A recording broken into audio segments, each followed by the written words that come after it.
गिबियावनो बाहागो लानो हानाय साफ्रोमनोबो आङो गोसो गोरबोनि अननाय सिबिनाय आरो खुलुमनायखौ बावहरबाय। बे फोथारनि मुंखौ मुंख्लं फोथार होनदों। बे मुंख्लं फोथार बरफुरियाव दिनै दुलाराय बर' फरायसा आफादनि 53 बोसोरारि जथुम्माखौ गाजा गोमजायै खुंफुंनायनि थाखाय बे ओनसोलनि रायजो राजा आरो बानजाय आफादनिसिम आङो गोसो गोरबोनि साबायखरखौ बावहरबाय। बर'फोर होननाय लोगो लोगोनो जोङो जोंनि गोबां मुंख्लंफोरखौ जोंनि गोसोआव फैयो। दा बेनिखायनो गिबियावनो आङो बे ओनसोलनिफ्राय मुंख्लं जालांनाय गासैबो बर' फिसाफोरनिसिम बिथांमोननि जिउ सोलेरनिसिम आङो गोसो गोरबोनि खुलुमनाय आरो सिबिनायखौ बावहरबाय। दा सिबिनाय रायजो राजा नोंथांमोन, आङो बारा गोलाव बिबुंथि होनो सानाखै। जोंनि सोमावसारनायनि जारिमिनखौ लानानै बिथां इउजि ब्रह्मआ जोबोद मोजाङै नोंथांमोननि सिगाङाव गेबें रावजों फोरमायनानै होलांबाय। आंबो सासे बे सोमावसारनायनि जोबथा बाहागो लागिरि हिसाबै नोंथांमोननि नैबे ओनसोल आरो आसामनि खना खनला थानाय बर' फिसाफोरनि राजखान्थि मोनथाय, समाजखान्थि मोनथाय, रांखान्थि मोनथायखौ लानानै जोंनि जि साननाय हनाय बे गासैखौबो नोंथांमोना मिथिजोबखायो हिसाबै आङो गुसुङै बुंनो सानदों।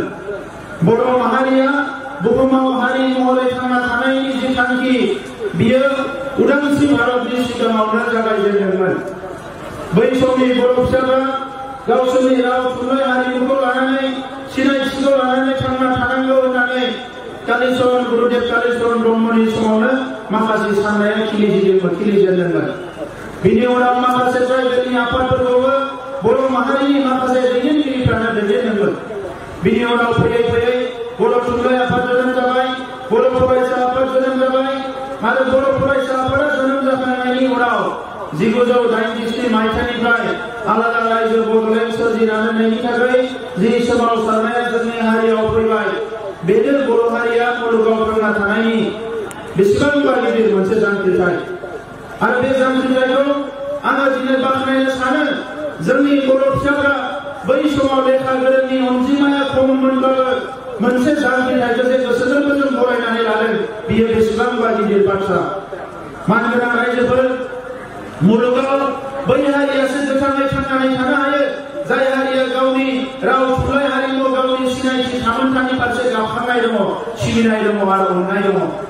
दा बेनिखायनो जागायजेननाय समाव बे दैदेनगिरि महरै जाय बिथांमोना दैदेनजेनदोंमोन, बिथांमोननिसिम आंनि सिबिनाय आरो खुलुमनायखौ आङो बे समाव बावहरो।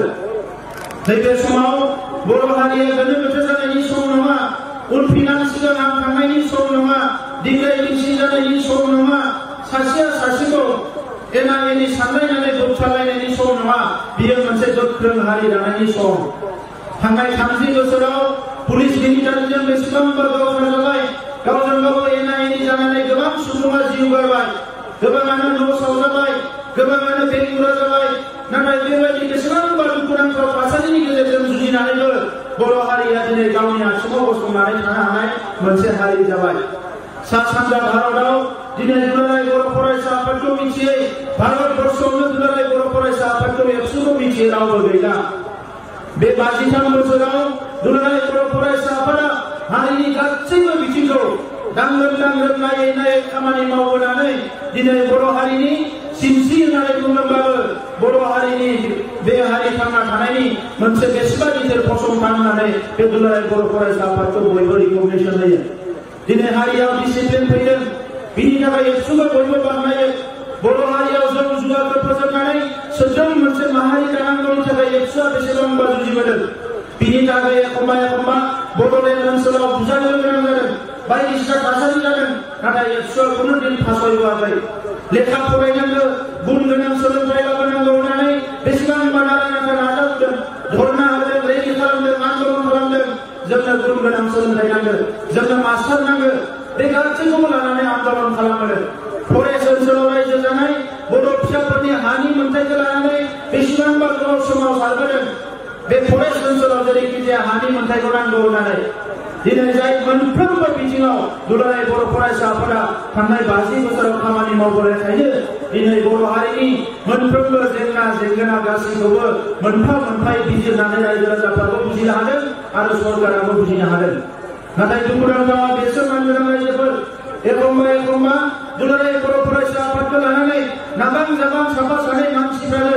सोंखारियो बायदिसिना खोथा बुङो दुलाराय बर' फरायसा आफादखौ सोंखारिनायनि सोलायै दुलाराय बर' फरायसा आफादखौ गोसो गोरबोजों मदद होयोब्ला अनोब्ला दुलाराय बर' फरायसा आफादा आरो दाबल खामानि मावबावनो हागोन हारि जौगानायाव गोख्रोङै हारिखौ दैदेनलांनो हागोन मानगोनां रायजोफोर दा ओंखायनो आङो बे समाव बयखौबो खावलायो बे समा दुलाराय बर' फरायसा आफादखौ सोंखारिनायनि नङा आङो 111 बोसोर आफादगिरि थाबाय बिनि सिगाङाव गासै 19 बोसोर दुलाराय बर' फरायसा आफादनि मिरु आफादाव थाबाय आरो बै समाव आङो गोबां मानसि लोगो मोनबोदों जाय मानसिफ्रा सानसे बेलासिनि थाखाय एबसुखौ सापर्ट होआ एबसुनि खोथा बुंनायफोरखौ बिथांमोना मानिया नाथाय उनाव थांनानै बे एबसुनि मावनाय दांनायखौनो बिथांमोना बाख्नायनो गोनां जायो खुनु लामा गैया जायो दा बेनिखायनो आं बुंनो सानो दुलाराय बर' फरायसा आफादनि सायाव सन्देह खालामनायखौ गारनांगोन मानोना दुलाराय बर' फरायसाफोरा हारिनि मोनसे गोथार आफाद सोरबा एबसुनि बारग'लांनानै सोरबा गोरोन्थि मावदोंबा बे जुदा बाथ्रा नाथाय एबसु थानाय समाव रावबो बिबानगिरिया बिदिनो जुदा माने हारिनि गोरोन्थिना गोरोन्थि गोनां इनाय खामानि मावनो हाया आरो एबसुआव मोनसे सिस्टेमानो दङ बियो सेन्ट्रेलनि जा डिस्ट्रिक्टनि जा ब्लकनि जा आनसलिकनि जा जि लेभेलनि लिडार जाया मानो प्राइमारिनि जुदि बियो गोरोन्थि खामानि मावोबा बे एबसुआव थानो मोना एबसुनिफ्राय बाहेर जानो गोनां जायो दा ओंखायनो रायजोफोर दिनै गहपुर हालामाव गोबां जेंना दङ बिश्वनाथ आरो सनितपुर मोननै जिल्लाखौ बिटिआरजों दाजाबफानांगौ होननानै दिनै मोनसे कमिसन लानानै जोङो गोख्रोङै खामानि मावबाय थादों बेखौ लानानै सानैसोआ सानफा सानै सोंखारियो सानफा सानै माबा मोनसे बुङो एखनबा बर' कसारियाव थागोन होनो एखनबा बिटिआराव थागोन होनो ओरैबायदि गोनो गोथो खोथाफोर बुंनानै रायजो राजाफोरखौ मिसलिड खालामनो नागिरो नाथाय मानगोनां रायजोफोर मुलुगाव ओरैबायदि बिदिन्थि दङ मोनसे सोमावसारनाया 100 बोसोर लादों नाथाय बे सोमावसारनाया सानसे बेलासे जाफुंसार जादों आरो जोंनि सोमावसारनायाबो दिनै जाफुंसार जानायनि लामायावनो थांगासिनो दङ मोनसेनि उनाव मोनसे आगान जोङो दावगाबोगासिनो दङ दा आं दिनै सोंनो लुबैगोन गहपुर हालामनि रायजो राजाफ्रा मा लुबैयो बिटिआराव थानो लुबैयोना बर' कसारियाव थानो लुबैयो नोंथांमोना स्पष्ट बुंदो थानो लुबैयो बयबो बुङाखै खिन्थु थानो लुबैयोना लुबैया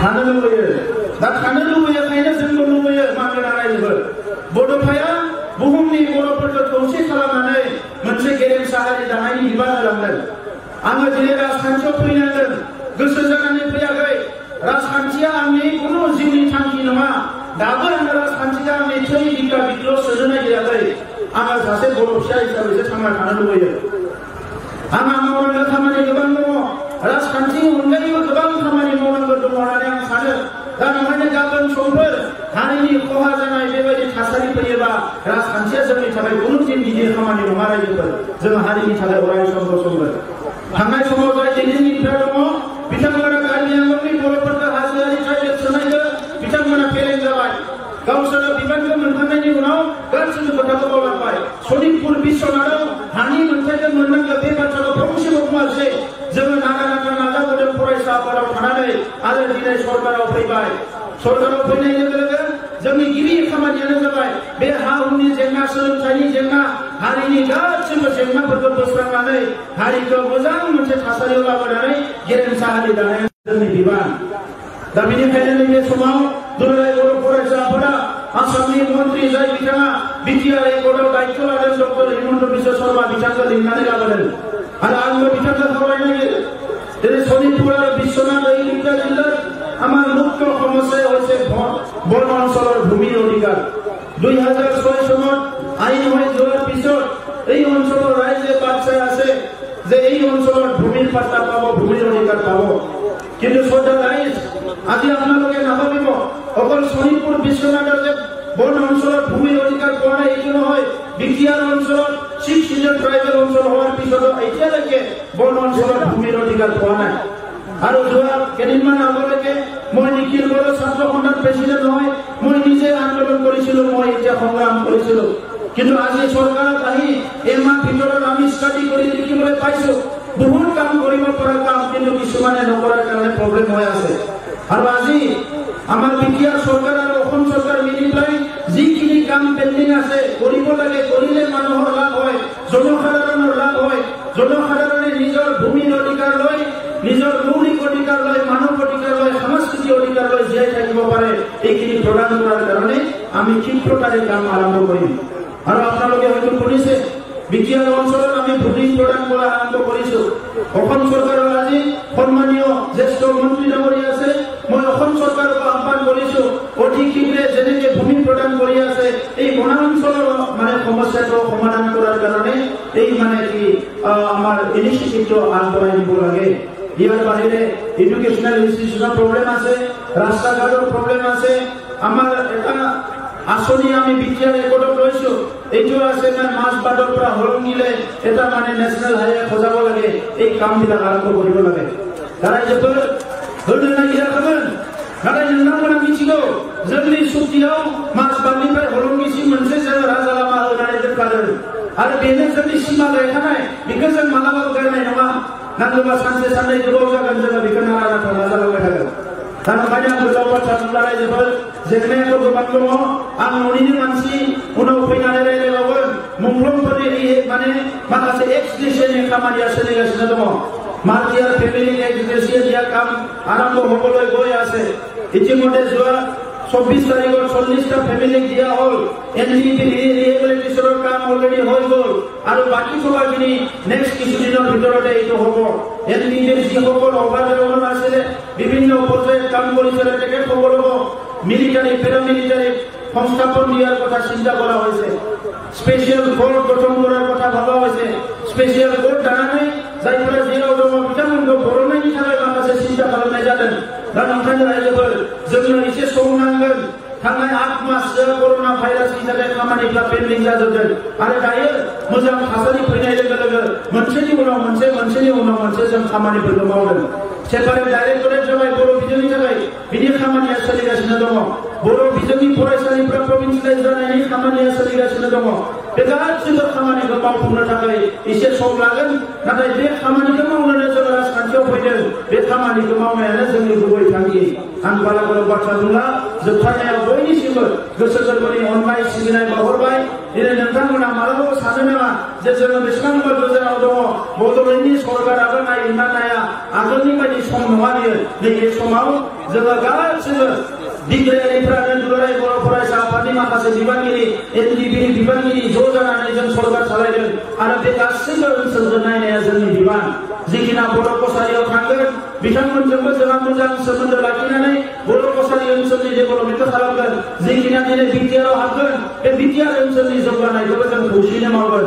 दा बेखौनो आं बुंनानै गासैबो हाबाफारिखौ जाफुंसार होनायनि थाखाय नोंथांमोननिसिम गोसो गोरबोनि साबायखर बावहरनानै आंनि बुंनायखौ फोजोबबाय। गोजोन्थों।